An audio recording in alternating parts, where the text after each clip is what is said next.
आणि त्या व्यक्तीला या गोष्टीची लाज वाटली पाहिजे। आमच्या नावाने तुमच्या सोबत तो फ्रॉड करतोय।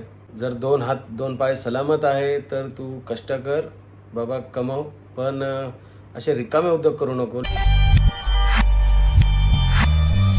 नमस्कार। आणि ॲक्च्युली व्हिडिओ बनवण्याचं कारण असं आहे की आम्ही तर काही कोणाचं आहे बघा वाईट केलं नाही आधी पण आणि आत्ता पण आमच्या नावाने तुमच्यासोबत तो फ्रॉड करतोय, तो तुम्हाला फसवतोय, तो तुमच्यासोबत स्कॅम करतोय।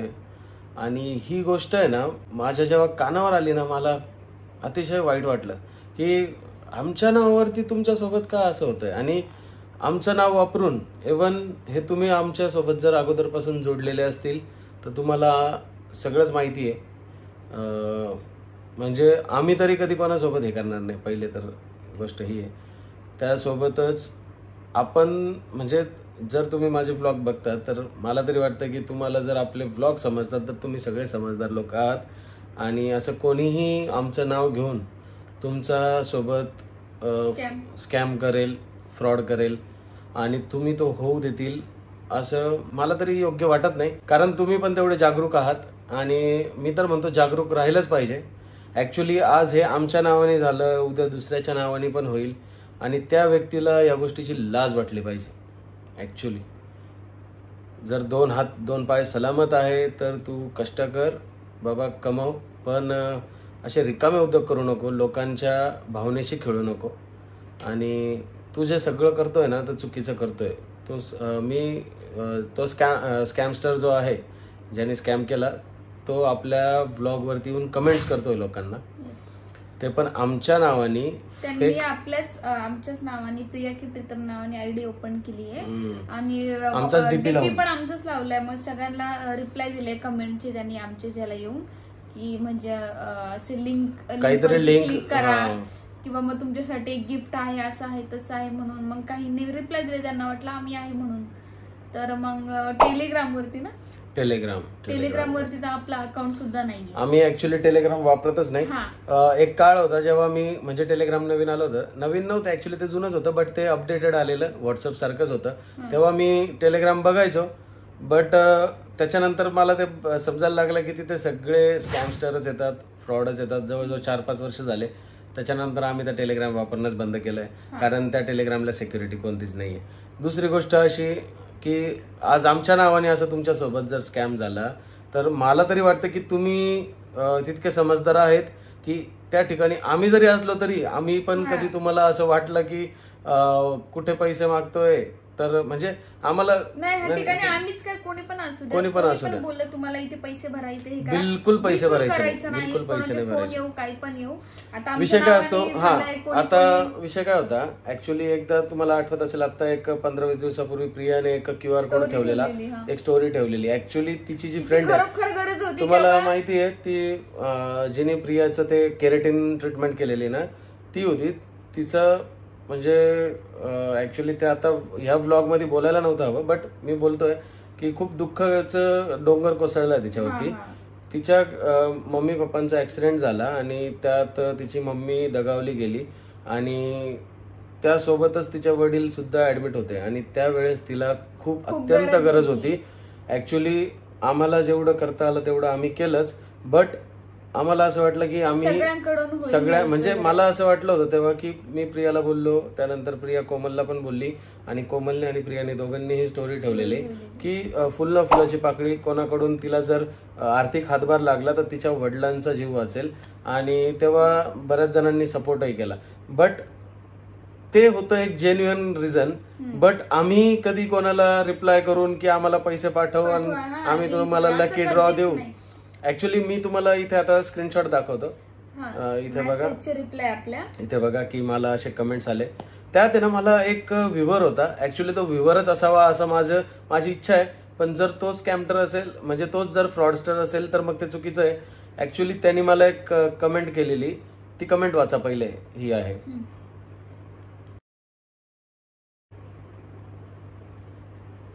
ठीक आहे, ही कमेंट होती. त्यांनी सांगितलं की मला तुमच्या नावाने आयडी आली, मेसेज आला, मग मी त्यांच्याशी बोललो वगैरे आणि त्यांनी मला सांगितलं की तुमचं लकी ड्रॉ आहे, मग तुम्ही याच्यावरती पैसे सेंड करा. मी 3000 सेंड केले असं तो बोलतो. आणि तो बोलतो की तुम्ही मला त्याचं रिझन द्या. मी म्हटलं कसं काय द्या. मी ऍक्च्युली मी शॉक झालो. मला जर त्या गोष्टींचं काही नॉलेजच नव्हतं, म्हणजे त्या संदर्भात काही माहितीच नव्हतं, तर आणि मी हा सुद्धा प्रश्न केला की बाबा तू कोणत्या गोष्टीवरून आम्ही आहे असं ठरवलं, म्हणजे उद्या कोणीही माझ्या युट्यूब चॅनलचं नाव वापरेल आणि आमचा डीपी अवेलेबल आहे पब्लिकला, नाव अवेलेबल आहे पब्लिकला, तर कोणी काहीही यूज करेल आणि मग त्याच्यावरतून उद्या कोणी काहीही ऑफर करेल आम्ही सुद्धा, तर मग तुम्ही आम्हाला द्याल का? अशी चूक कधीच करू नका. मी परत एकदा सांगतोय. आणि जसं की ही असो किंवा आम्ही असो, आम्ही एखादं बेटिंग ऍप जरी प्रमोट करतोय ना, तर हे बघा तुम्हाला टू बी फ्रँक सांगतो, त्याचे काय 1000-1500 रुपये मिळतात. बट आम्हाला जे पण लोक मेसेज करतात की दीदी हे खरं आहे की खोटं आहे, आम्ही डायरेक्टली सांगतो हे खोटं आहे, बिलकुल इन्व्हेस्टमेंट करू नका. आणि कसं होतं माहिती का, ऍप बद्दल खूप सारं नॉलेज आणि तुम्हाला वाटतं इच्छा आहे तुमच्या, म्हणजे तुम्हाला जर वाटतं इन्व्हेस्टमेंट करायची. आता अजून एक होती, एक ऍप आहे जी आम्ही प्रमोट केलेली, बट ती कुठेतरी जेन्युइन आहे. कॅप्चा शब्दाची जी आहे ना ती जेन्युइन आहे. जेन्युइन इन द सेन्स काय माहिती का, जर तुम्ही काम केलं ना तर तुम्हाला त्याचा रिवॉर्ड मिळतो. बट शेवट बोलणं एकच आहे, तो पण एक हाय रिस्क इन्व्हेस्टमेंट प्रोग्राम आहे. म्हणजे तुम्हाला त्याच्यात जर तुम्ही कामच नाही केलं तर तुमचे पैसे जाणारच आहे. सो त्यामुळे मी तरी ऍडवाइस करतो की तुम्हाला नॉलेज असल्याशिवाय त्या गोष्टींमध्ये पडू नका. ठीक आहे, आता हा झाला प्रमोशनचा प्रश्न. बट इनी प्रमोशन मध्ये सुद्धा एखाद्या ऑनलाईन गेमिंग ऍप जर आम्ही सांगतोय ना तर बिलकुल विश्वास ठेवू नका यार. काय माहिती का, तुम्हाला म्हणजे बघा तिथं बिलकुल इन्व्हेस्टमेंट करू नका. तुम्हाला वाटतं स्टॉक मार्केट वगैरे तर त्याच्यात बिंदास उतरा, कारण ते तुम्हाला नॉलेज असेल तर. ते पण सांगतोय स्टॉक मार्केट वगैरे मध्ये जर जायचं असेल तर. आणि कोणतेही इन्व्हेस्टमेंटचे जे पण ऍप्लिकेशन असतील किंवा काय असेल तर ते आम्ही काय कोणता इन्फ्लुएन्सर सांगाल तर त्याच्या म्हणणं, म्हणजे जसं की आम्ही आज हा गेम खेळलो आणि आम्ही 15,000 जिंकलो, 16,000 जिंकलो, ह्या गोष्टींवरती पडू नका. ती प्रमोशनची एक स्क्रिप्ट असती. तर आता हे मी का सगळं बोलतोय की आज फक्त एकाने टेलिग्रामवरती आमचं नाव आणि डीपी चोरून जर एखाद्याला 3,000 रुपयाला लुटलं, 3,000 छोटी अमाऊंट नाहीये. ठीक आहे, कोणाची म्हणजे तुम्हाला सांगतो काही लोकांची महिन्याचा पगार येतो, काही लोकांचा महिन्याचा पगार आहे. पण हा व्हिडिओ त्यानंतर पण 2-3 मुलींचे पुन्हा मला मेसेज आले की खूप मेसेज आले, स्क्रीनशॉट पण त्यांनी इंस्टाग्रामला पण पाठवले. ते पण दाखवतो मी इथे, ते पण पाठवले स्क्रीनशॉट आलेत की दीदी हे आम्हाला मेसेज करतायत. त्यानंतर मी सगळं चेक केलं. मी त्यानंतर सगळं चेक केलं. ते अकाउंट 2015चं ओपन होतं. आता ते माहित नाही कोणी ओपन केलेलं, बट त्याला नाव चेंज वगैरे करून तो स्कॅम करत होता.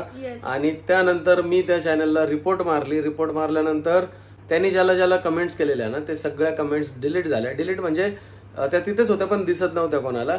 बट तो काय करायला लागला, नंतर लोकांच्या पर्सनल इन्स्टाला जाऊन मेसेज करायला लागला. आणि म्हणजे हे बघा, आणि हे पण एकदम सोपं आहे. आता तुम्ही म्हणतील की तुमचे फ्रेंड्स त्यांना कसं माहिती. ऑब्व्हियसली आम्ही ज्यांना फॉलोईंग करतो आणि जे आपल्याला फॉलोज करतात त्यांना आमच्या नावाने तो मेसेज करतो. तर काय म्हणजे 100 प्रोफाईल जर आम्हाला फॉलो करत असतील तर त्याच्यामध्ये ते 40-50 तो ओपन प्रोफाईल राहतात, पब्लिक प्रोफाईल, त्याच्यात तो त्यांना मेसेज करतो. आणि त्याच्यापैकी 2-3 जण जरी फसले तरी त्यांचा दिवसाचा गेम होऊन जातो. तर आता मी परत एकदा सांगतो, आम्ही असो आमच्यासारखे आमच्या नावाचं कोणीही यूज करू किंवा कोणत्याही इन्फ्लुएन्सरच्या नावाचा यूज करून तुमच्याकडे जर विनाकारण पैसे मागत आहेत, कारण असून सुद्धा, कारण पण जेन्युइन आहे. हे बघा कसं आहे, मी काय तुमच्याशी पर्सनल चॅट केला नाही किंवा मी तुमच्यासोबत फोनवर बोललो नाही. फोनवर म्हणजे नुसतं कॉलवर नाही, कॉल आजकाल व्हॉइस डबिंग सुद्धा आलेले आहेत. तर व्हिडिओ कॉलवर बोललो किंवा मी तुम्हाला समोरासमोर भेटून बोललो तर कुठेतरी विश्वास ठेवायची गोष्ट आहे. पण एक सांगतो, कोणता इन्फ्लुएन्सर असे पैसे मागत असेल तर पैसे देऊ नका, कारण ते तुमच्या कष्टाचे पैसे आहे आणि ते तुम्हाला सांभाळणं गरजेचं आहे. थोडेसे फक्त जागरूक व्हा. इन्फ्लुएन्सर पैसे नाही मागत, कोणीच नाही मागत. नाही, त्यांच्या नावाने होत आहे ना, त्यांच्या नावाने. म्हणजे हेच सांगतोय मी की आज आमची इतकी छोटीशी आयडी आहे आणि आमच्या आयडीला जर तुम्ही एवढं हे केलं, उद्या एखादा 1 मिलियन आयडीचं एखादं प्रोफाईल क्रिएट होईल आणि त्यांच्याकडून पैसे मागितल्यावर आपण म्हणजे विचार करतो सबस्क्रायबरला की यार आपण त्यांचे जेन्युइन व्ह्युअर्स चला थोडीशी मदत करू. बट कधीही या गोष्टी करू नका. आता त्याला पण अपवाद काही सिच्युएशन असतात, त्या सिच्युएशन जाऊ द्या, त्या नाही. तुम्ही पण, माझं एक म्हणणं आहे, कोणत्या गोष्टीला पैसे देण्याची वेळ असेल तर तिथं थांबा, बघा, विचार करा आपल्यासोबत कुठं काही धोका होतोय का ते बघा आणि त्यानंतरच डिसिजन घ्या. मग तुमची मर्जी पुढं काय करायचं ते. बट कोणाचे उद्या एखाद्या मंत्रीचं नाव, एखाद्या फिल्म स्टारचं नाव वापरून हे लोक तुमच्यासोबत फ्रॉड करतील. कुठेही फ्रॉड होत असताना तुम्ही जागरूक व्हा, त्या गोष्टीचं तपासणी करून पहा. कॉल्स फ्रॉड पण खूप चालू आहे, खूप जास्ती चालू आहे. बाकीचे नॉर्मल फोन पेक्षा आपल्याला त्यांचे फोन जास्त येतात. हो, आणि आता इतके नवनवीन प्रकारचे स्कॅम निघाले आहेत ना. आता काही लोक घरी येतात लकी ड्रॉचं एक लेटर घेऊन की तुम्हाला लकी ड्रॉ लागला, याच्यावरती साईन करा, कुठलेही पैसे भरायचे नाहीये. कुठलेही नाही, ते बोलतात की कुठलेही पैसे भरायचे नाही, तुम्हाला फक्त येऊन तुम्हाला तुमचं गिफ्ट रिसिव्ह करायचंय. आणि मग तुम्ही म्हणता चला भाऊ आपल्याला तर पैसे नाही भरायचे. मग तिथे गेल्यावरती तुम्हाला ते म्हणतील हा QR कोड स्कॅन करा, तुमची डिटेल भरा. आणि ज्या वेळेस तुम्ही ते QR कोड स्कॅन करतात तुमच्या अकाउंटला चाळणी लागायला सुरुवात होती. तर या गोष्टी काही करू नका. आणि आमच्या नावाने तुम्हाला जर असं परत कोणी फसवत असेल तर तिथे एकदा कन्फर्म करा आम्हाला. आणि कोणीही प्लीज रिक्वेस्ट करतो, कोणीही पैसे ट्रान्सफर करू नका, ही विनंती आहे. आम्ही कधी कोणाकडे पैसे मागत नाही आणि मागणारही नाही. स्वामींची कृपा आहे सगळ्यांवरती, सगळ्यांना त्यांना जेवढी गरज आहे तेवढा पैसा मिळत राहतो. स्वामी आहेत आपल्या पाठीशी, टेन्शन घ्यायचं नाही. फक्त एक सांगतो की अशा फ्रॉडच्या जाळ्यामध्ये अटकू नका आणि स्वतःची लाईफ, स्वतःचे पैसे मेहनतीने कमवतात तर जपून वापरा. कोणत्याही गोष्टीच्या मोहात पडून कोणी तुम्हाला गिफ्ट देत असेल आणि आमचं नाव किंवा दुसऱ्यांचं नाव वापरून तर तसं काही करू नका. त्या खरंच काही देत असतं आम्ही तोंडाने बोलून. येस, आता तुम्हाला माहिती आहे आम्ही मागे पण आपल्या व्ह्युअरसाठी गिफ्ट हॅम्पर्स ठेवलेले, तर त्याच्यात काही मी कोणाला काही पैसे मागितले नाही. आणि आम्ही फक्त व्ह्युअर्सला, बेस्ट कमेंटरला आपण गिफ्ट पाठवलेले. सो हे बघा कसं आहे, तुम्ही आपल्या व्हिडिओजवर येतात, तुम्ही आम्हाला प्रेम देतात आणि तुम्हाला त्या मागं फसवण्याचा कोणाचा कोणत्याही युट्यूबरचा किंवा कोणत्याही क्रिएटरचा हेतू नसतो. त्यांची फक्त एक इच्छा राहते की तुम्ही येऊन आपले व्हिडिओ बघावे, तुम्हीही एंटरटेन व्हावे आणि तुम्ही आपल्यावर प्रेम करत राहावं. बस हाच सगळ्यांचा हेतू असतो. कोणीही कोणाला पर्सनली असे पैसे मागत नाही. जे मागतात, जे टेलिग्राम नावापासून तर पहिले लांब पळा. आणि दुसरी गोष्ट, कोणतंही टेलिग्राम असो, प्रिया की प्रीतम जाऊ द्या, कोणतंही टेलिग्राम असो, तुम्हाला जर टेलिग्रामवर एखादा येऊन स्कीम देतोय तर तिथून डायरेक्ट ती ऍप डिलीट केली तरी चालेल. कारण तुमच्या ऍपमध्ये ती लिंक आली आणि तुम्ही ती लिंकवर टॅप केलं, तुमचा फोन देखील हॅक होऊ शकतो. सो प्लीज इतकं लक्ष द्या. आणि थँक्यू सो मच. ऍक्च्युली मी 2 दिवस आहे ना याच गोष्टीचा विचार करत होतो की तुम्हाला काय सांगू आणि कसं सांगू. कारण त्या मुलाला जर खरंच नुकसान झालं असेल ना तर खूप वाईट झालं. आणि यात आम्ही फक्त एकच करू शकतो की आम्ही हा पब्लिक मेसेज, आम्हाला खूप साऱ्या कमेंट्स आल्या की दादा तुम्ही क्लेरिफिकेशन द्या, त्यामुळे मी हा व्हिडिओ बनवला आहे. आणि तेच तुम्हाला सांगण्यासाठी परत एकदा सांगतोय की अशा फ्रॉड पासून लांब राहा, कुठेही कोणालाही पैसे देऊ नका.